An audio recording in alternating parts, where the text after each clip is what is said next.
Johnny's team, in a last-ditch effort, turned the ball over here in this critical moment. Now with quarterback Gardner Minshew to take the snap. The crowd noticeably getting louder as we are in the final seconds of Glory Bowl 3.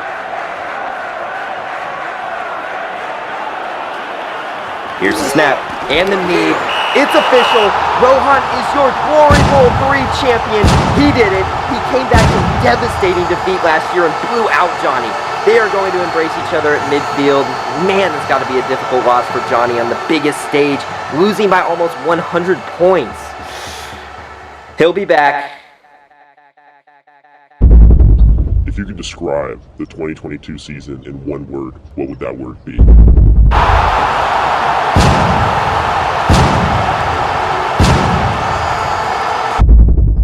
Unfulfilling. Johnny's team, in a last-ditch effort, turned the ball over here in this critical moment. In one word, describe this 2023 season. Three full seasons Johnny has played as a coach. He has played top 3, and 2 of them with a second-place finish last year. So this is not his first rodeo when it comes to the Glory Bowl. Hunger. Man, it's got to be a difficult loss for Johnny on the biggest stage, losing by almost 100 points.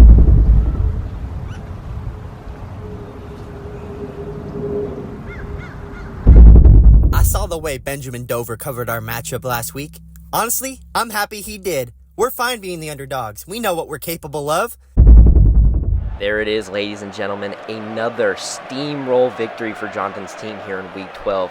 He absolutely trounces the top 5 team, Tim. That negative press lit a fire in our gut, and we came out and destroyed the opposition. Hey, it was a good win. I'll admit, a great win. But does Johnny have what it takes to beat the 1 Q? No, he does not. We're taking the same mentality into this week. Thank you. Go Chicks! Hoo, hoo, hoo, hoo, hoo, hoo, hoo. I've been in the game for a while now. And every single year, every single Glory Bowl, I've been in the shadows, waiting.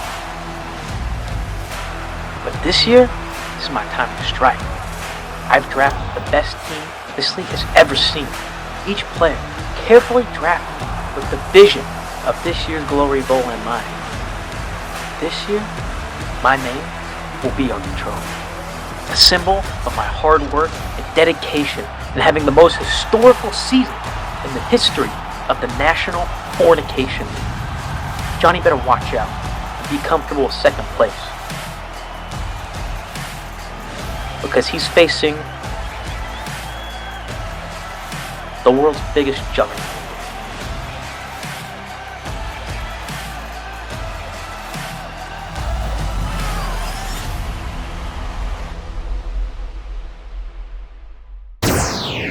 Greetings, fans. It is your favorite host, Benjamin D. Dope. Can we get out of here? Yeah, her. Thank you. Are we gonna start? Greetings, fans. It is your favorite TV host, Benjamin D. Dover. I am here, so honored to be invited to the 4th annual Glory Bowl between 1 seed Q and 3 seed Johnny. This is our 4th straight Glory Bowl. We have Lil Flaky performing at halftime. This is going to be the best Glory Bowl in my eyes because we have such an amazing matchup on the horizon. But before we get into any festivities, let's talk a little bit about this matchup. This matchup, long time in the making. Johnny, the runner-up last year, as you saw in the hype video before. Q-Ball having an historic season. We'll talk about more about the record books in a second. Overall, I am just so excited to be here. We are in Climax, Michigan for the climax of a great season. Thank you to the city of Climax for hosting this year's Glory Bowl. Let's talk a little bit more about the Tampax Bowl because this is going to be our consolation bracket championship.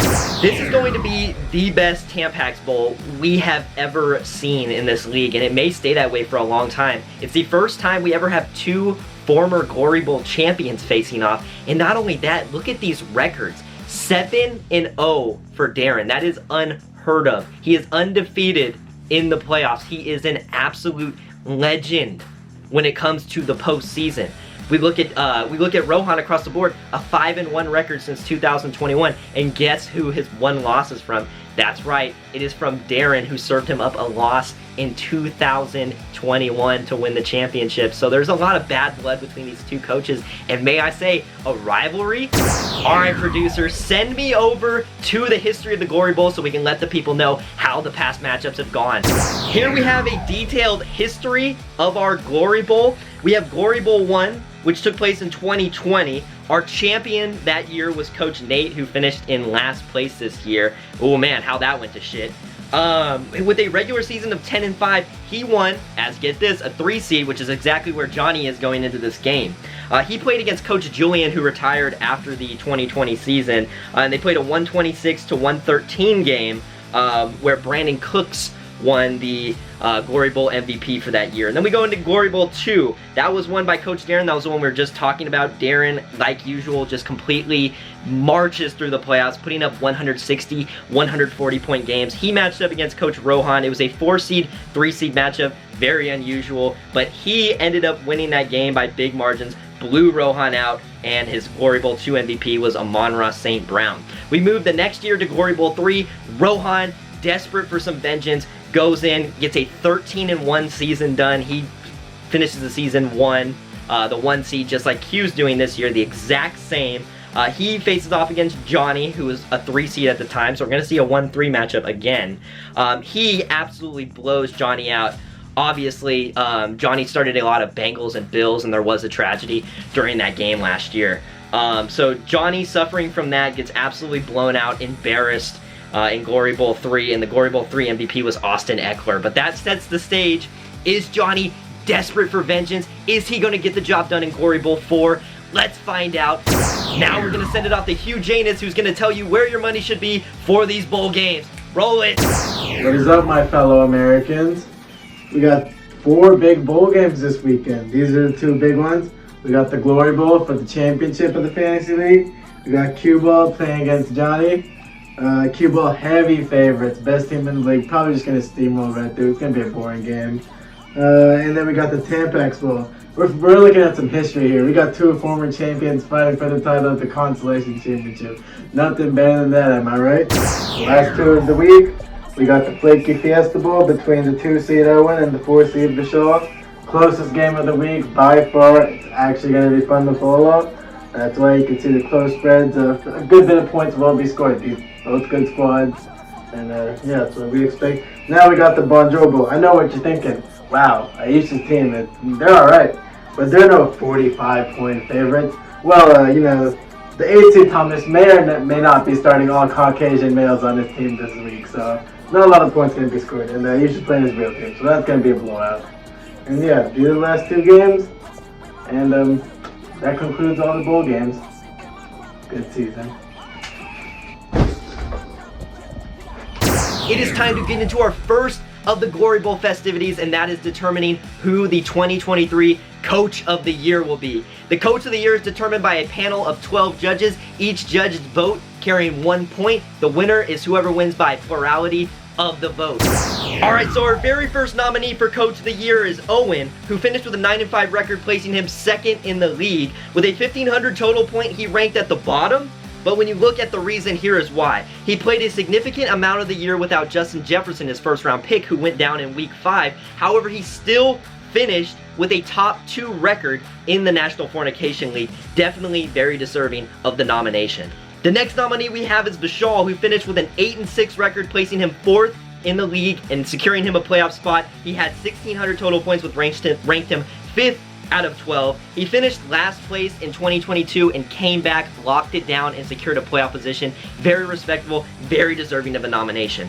Our next nomination is going to be Darren. With a 6-8 record, he placed 9th out of the 12 in the league. 1,500 total points, placing him also 9th in the league. He's not a very notable regular season coach, but this guy is an absolute dog in the postseason. He is the only manager in the history of the National Fornication League and currently has an undefeated record in the playoffs. That is a 7-0 record. Very deserving of the nomination. The next nomination, you all guessed it, goes to Q. With a 13-1 record, he finished 1st of 12 with 1,900 total points, also ranking him 1st in the year. He currently holds the longest winning streak in National Fornication League history, and get this, it is still active. If he wins today, he will extend that streak to 15, 5 more than the previous record, which is absolutely insane. Now it appears we have one more nomination here, and it's Audie. With a 4-10 record, he placed last place, and with 1,400 total points, he also came in last. Not really sure how this got on here, or which judge was intoxicated during these meetings, but can we get that off the screen, please? Presto, awesome. So all 12 judges casted their vote, and the winner with 40% of the vote was, drum roll, Cue Ball. He is going to be your 2023 Coach of the Year. Congratulations, Q. We're gonna go down to the sidelines and let him know. Let's get right into the record books for this 2023 season. It was definitely a very record-breaking season. You're gonna see that in a second. Let's pull the record book out. Here we go. Let's turn to page 1. We have the best regular season record in National Fornication League history. Right there at the top, you can see Q is tied with Rohan in 2022 and Nima in 2022. Very impressive year that Q is having. It gets even crazier when you turn to page 2 and see the longest win streak leaderboard. You see Q at the top by 4 wins, and it is still an active record. He could finish the season with 15 wins, one short of an immaculate, perfect season. But we've been talking about Q so much, let's turn the page and see where Johnny's sitting on the record-breaking season. Well, this season, Johnny has one of the highest single-game scoring records. He definitely places there. And if we look back at his 2021 run, where Johnny unfortunately didn't make the Glory Bowl, he had 2,005 points, which is the most, or tied for the most, we've ever seen, showing that he is a very experienced coach, and he might be the man to slay the giant that is Q. The Glory Bowl, hosted by Benjamin D. Dover, will be back after this short break.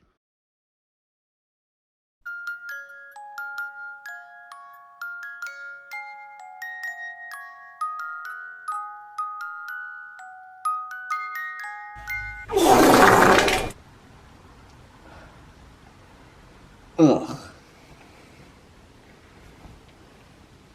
Ah. Oh, hey. I'm Coach Flaky. This year, my team really shit the bed. Hey, it happens. But next time, I'm going to be prepared with Charmin Ultra Soft.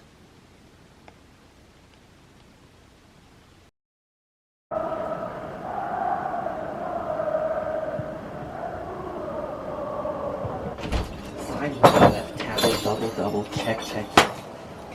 Clip sucks. Excuse me, Coach Blakey, can I get an autograph? Yeah, no way. Matter of fact, I have to go back out there, so.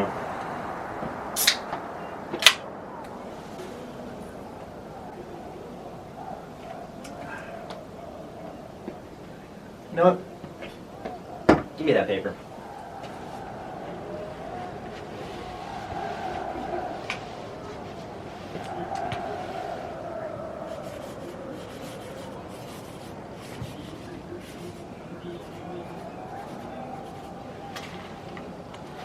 There you go. Thank you.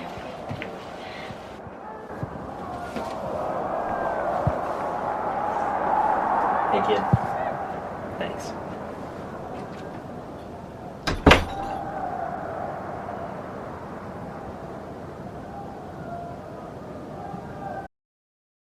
The Glory Bowl, hosted by Benjamin D. Dover, will now return. What is up, fans? We are officially back for a commercial, and look at that, time must fly because it is officially half time. The game is 45-41 Q, but when we look at the projections, this game could go 50-50 either way. That's right, I said it right.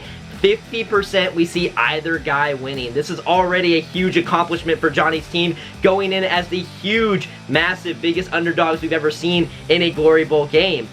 Both of Q's running backs, Alvin Kamara and Christian McCaffrey, are injured and they have gone out and will not be returning for the second half. This is detrimental to Q, as those two guys are pivotal to getting him to this point, to get him here on the Glory Bowl 4 stage. We have two beaten up teams. Johnny playing without Keenan Allen, who in real life is a trash wide receiver, but in fantasy full PPR is amazing. He's playing without him. So both of these teams just look like two dying animals fighting to the death, you know. But it is the last week of the season, so we can give them a pass.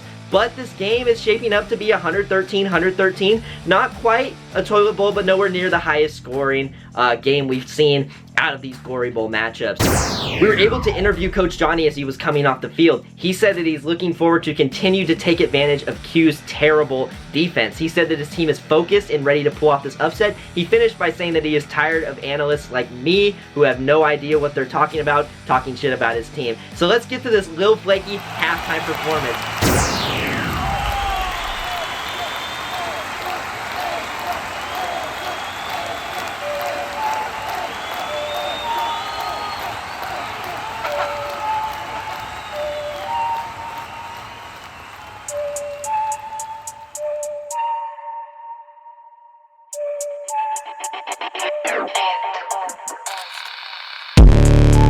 Lil Flaky, grip the mic and rip it, yet they always mistaken me for Ran stressing, do a $20 feature, you can call it a blessing before.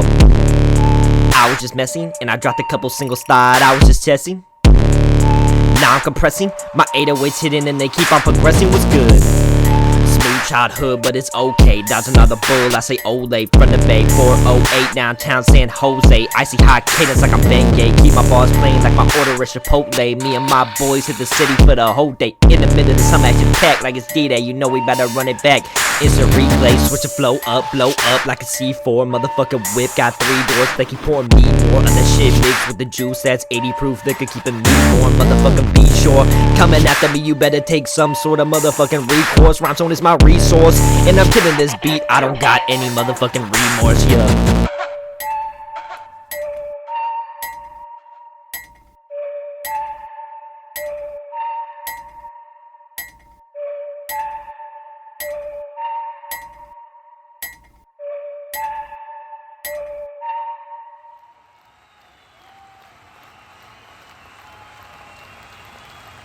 Wow, what an incredible halftime performance. That's got to be up there with like Prince, U2, and Michael Jackson. Shakira. That was one of the better Glory Bowl halftime performances I have ever seen. So props to Lil Flaky. But his time did go a little bit over because we are now in the 3rd quarter. And I hate to admit it, fans, but we may be looking at a Toilet Bowl Part 2. It is now 75-65 with Johnny having an over 80% chance of winning. It looks like he is going to pull off this upset. Christian McCaffrey killed Q's team, but he got him to this point, so, you know, everybody gets injuries now and then, and it's just gotta suck to be Q in this moment. But Johnny is still keeping the foot on the accelerator, and we're gonna see if he can get the job done here. Q is projected to finish at around 90 points, while Johnny is projected to finish at 115. So let's keep going and seeing how this game finishes. This crowd is getting super noticeably excited as we could be looking at our Glory Bowl 4 champion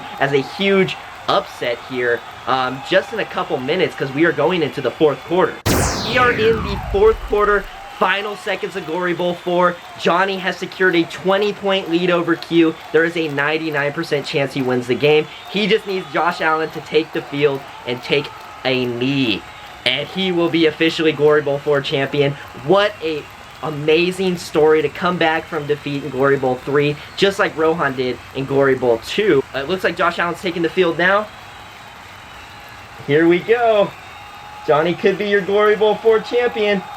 There's a snap and the knee once again by a knee. Glory Bowl 4 is over. Johnny looks like he is taking the field. He is going to go embrace Q at midfield. Johnny is your Glory Bowl 4 champion. Congratulations. He defied all odds.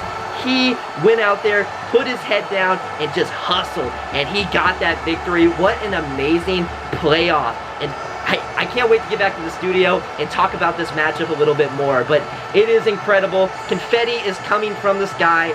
This was an amazing Glory Bowl 4, and I'm looking forward to Glory Bowl 5. Will we see Q again?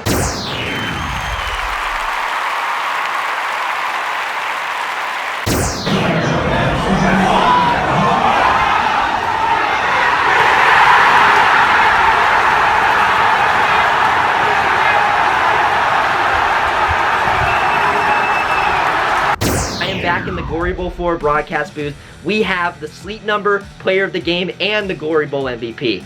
Josh Allen will be your Glory Bowl 4 MVP, the first quarterback to ever win this prestigious award. This is amazing. This is historical. What a way to cap off an amazing historical season. Our Sleep Number Player of the Game is Adam Thielen, who is one of the worst receivers I've ever seen in my entire life, who strives in full PPR. There it is, your Sleep Number Player of the Game and Glory Bowl MVP. Let's get to the on-field interview with Coach Johnny. Let's see it. Johnny, Head Coach Johnny, Ben Dover from ESPN. We have a question for you. Looking back at this season, now that you have won Glory Bowl 4, describe this 2023 season in one word. One word. I got one word for you. Fulfilled. You know, I had the idea that we were going to win a championship this year from the first week, and, you know, we pulled it off. We had a bit of an identity crisis halfway through, but, you know, we fired our offensive coordinator, Mr. Chase, and we brought in a new guy, Allen, and he brought a whole new fire to this squad that carried us through the playoffs. I am so unbelievably proud of this team. We made it.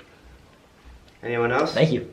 Yes, you in the back. Hey, Jeffrey from Epstein Sports. You know, you had a lot of heartbreaking losses, devastating loss. I mean, losing in the finals, the first round, you name it, you've done it. But now you finally come out of, but now you finally want to win the championship. What are your thoughts on the celebrations in the locker room after winning the championship? You know, I haven't really been in the locker room that much to celebrate because I'm here, unfortunately. But, you know, I heard we got some more Jack in the locker room, so I'm excited to go celebrate with the team, you know. And hopefully everyone remembers the night, you know. It's a night to celebrate, so hopefully we remember it, yeah. Oh, okay, that's cool, man. Yeah. Love that. Man of class, I see. Alright, question here. Yes, you in the front. Barry Cocker from Brazos. So you start off hot, 2-0, you know, one of the best offenses in the league, probably the best offense. You know, midway through you had to really rush chest, you know, fired your offensive coordinator. How'd you bounce back, and what was the thought process firing you? You know, I'm actually really glad you brought up that 2-0 win streak because I actually had an idiot named Thomas. He was slobbing all over me, you know, slobbing over that knob. And, you know, he said that we were going to go undefeated this year, and we didn't. You know, we fell short, kind of like the 49ers, kind of choked it away for a couple weeks, and we bounced back, you know. I think everyone kind of giving up on us halfway through, that brought a new fire. That made us dogs. We went from puppies to dogs. And, you know, we came back, we beat Q, we finished it out. I'm just so proud of my team. Thank you. Cause we are the champions, my friend. Coach Rohan. Coach Rohan, right here. You're on fire. Coach Rohan, over here. What's up? Ben Dover with ESPN. First off, I'm so excited and so honored to be talking to a Tampax Bowl and Glory Bowl 4 champion. Hey, me too, man. Continue. Or Glory Bowl 3. But let's talk about that. We got a Glory Bowl 3 championship, Tampax 4 championship. That's got to come with a lot of prestige, a lot of eliteness. Are we expecting to see your name on the Epstein flight list coming out? You know, potentially. I did it again. All right, what are you going to say now, huh? What are the naysayers going to say, you know? Everyone wants to, hey, you know, oh, that team was so good, blah, blah. You shouldn't have had that good of a team. But guess what? It's about that fire in your gut, okay? The boys show up to work. They drive here. They walk here. They take their bikes, you know what I mean? But guess what they all got in their guts, huh? Why don't you answer it? On fire. Damn right. So you see what I'm saying here? It's about the heart the team has. I do, Rohan. Thank you. Of course, of course. Guy in the back over there. This is Travis, also known as Mr. Pfizer. Okay. You're dressed up in red here. Some would say you're looking a little Mahomes right now. What would you have to say about that? I'm not a big Mahomes guy, you know. Okay. But he did help me win. Does that hurt you? No, it doesn't. You know, he did help me win the championship. You know, would love for that Jalen Hurts guy on my team, but it's okay. Patrick Mahomes, great player. And Mr. Vaccination himself, Travis Kelce, you know, really need that to keep the team safe, you know. Yeah, I agree. What's up? Right here. Going into this game, head coach Darren was 7-0. I mean, you saw the Flyers, all that stuff. And in 2021, you're, I believe, 5-1 in the playoffs, and your only loss is to Darren. Yes. This is a very emotional game, and how good does it feel after all these times, after 3 years, to get back at Darren, your rival, here in the playoffs? How does that feel? Gosh, you know, I was a little worried before. I can't even lie. Normally, I'm pretty confident. I believe my team will win every single week. But this week, I was a little worried, you know. I'm facing an undefeated wagon in the playoffs, a guy who's killed me before in the playoffs. But, you know, the team stepped up this time. You know, it's been a tough year for us. You know, we got some tough situations, quarterback injuries, things like that. Tough coaching, had to fire both our coordinators and our quarterbacks coach. But, you know, I gave them a speech before game time, and I was like, you know what? Got to be ready to run through a brick wall, all right? can't be fucking around no more, alright? Been shit in the house all year, you know, just fucking around, not getting the job done. But we got a big time rival, and this game matters, okay? So we really needed to send a message. So that was a huge win, not only for this team, but for the franchise going forward in the future. Up in the middle over there. You drafted Travis Kelce in the first round, 5th overall pick. I did. I think a lot of the people want to know, because we haven't been really talking to you much during the year, because you just kind of had your head down, you know, grinding. How do you feel about Taylor Swift? Like, what are your thoughts about her? She's always at your games, you know. Yeah, I love her music. I think she's a hardworking person. You know, really respect her morals and all that. And you know, I think honestly, my wife's name out your fucking mouth. Coach, one last question in the back again, sorry. How did you feel about the allegations that Taylor Swift sucked the good skill out of Travis Kelce when he showed up to a game with a hickey on his neck? That's just not true. You know, we respect our players having a good time, and sometimes you do what you gotta do before game time. And guess what? Guess what happened that week? He got a nice big old hickey on his neck, and we just brought home the Tampax Bowl. So if you ask me, he should be doing that more often. Damn right. Damn right. Any other questions? Amazing. Beautiful. Congratulations. All right, you can get off the stage.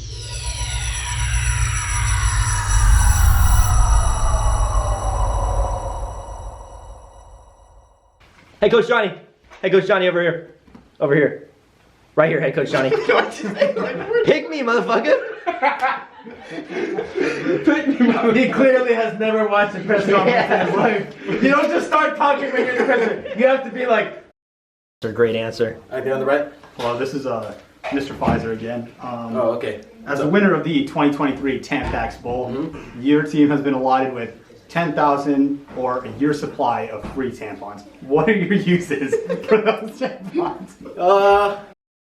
Yes, you in the back. Hey, I'm Jeffrey from Epstein Sports. You know, you had a couple of heartbreaking losses in the previous year, and you know, years past in the playoffs too. Great teams, because should never finish a job. How does it feel to finally finish a job and hear all the guys in the locker room go, "I'm an island boy"? You know? What the fuck did you say that last part? Because we want to encourage them, because we're going to need them in the future, so we're not going to be mean to them like that. Coach, so Stupid fucking question. It's my understanding that you hate women. You would never allow them to go on your football team. That is not true. That is not true. I love women. I love women. I would treat them with great care if I was given the opportunity. Question. Yes, you in the front. Barry McCockney from Brazzers. So you started off really hot, you know, 2-0, best offense in the league. You fired your offensive coordinator midway. How'd you bounce back from that? What was the process of why firing your offensive coordinator? You know, I'm glad you actually brought up that 2-0 victory that we started the year off, because I had guys all over my knob, just slobbing all over it in the beginning, telling me I was going to go undefeated, and you're fucking smiling at me. Oh, do that again, because I'm gonna be honest, I can't redo that.